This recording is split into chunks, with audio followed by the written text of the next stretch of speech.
अभी बांग्लादेशियों को भारत में बसाने वाले गिरोह का भंडाफोड़ हुआ है। नमस्कार, मैं आपका अपना कुलदीप अवस्थी। आप देख रहे हैं बेजोड़ रत्न चैनल और इस खबर को लिखा है योगानंद श्रीवास्तव ने। आज की यह सबसे बड़ी खबर मानी जा रही है। दिल्ली पुलिस ने बांग्लादेशी घुसपैठियों को अवैध रूप से भारत में बसाने वाले एक बड़े गिरोह का पर्दाफाश कर दिया है।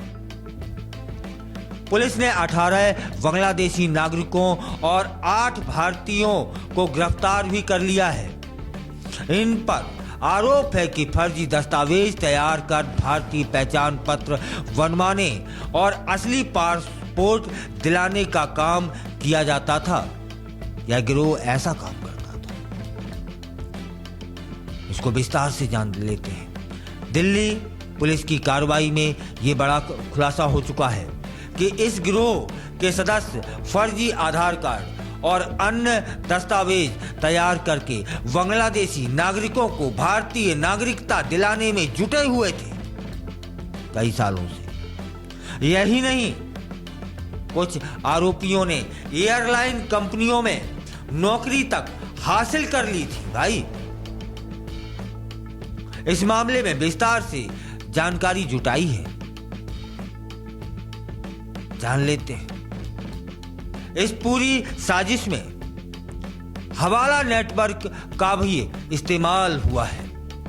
जो पैसा बांग्लादेशी भारत में कमाते थे उसे हवाला के जरिए वापस बांग्लादेश भेज दिया जाता था।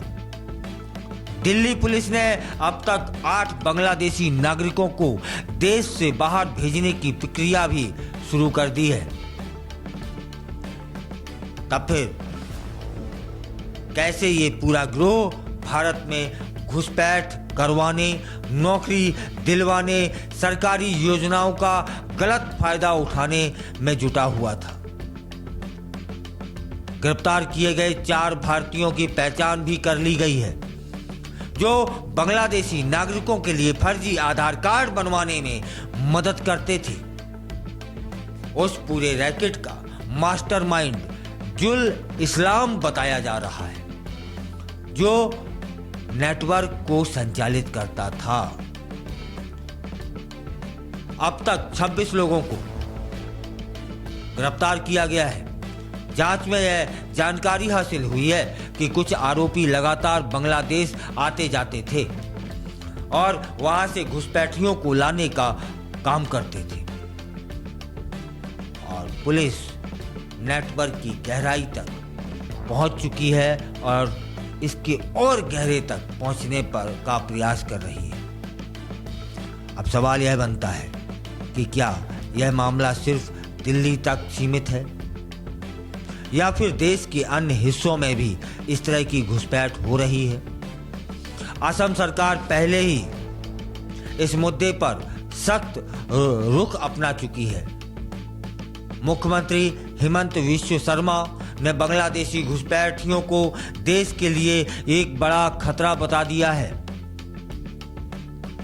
अब देखना होगा कि दिल्ली पुलिस की इस कार्रवाई के बाद किन किन राज्यों में इस तरह के मामलों की जांच होगी और जहां जांच चल रही है वहां जांच और तेजी आएगी। इस पूरे मामले पर आपकी क्या राय है, हमें कमेंट में बताइएगा और इस खबर से जुड़े अपडेट्स के लिए जुड़े रहिए आपके अपने चैनल बेजोड़ रत्न से।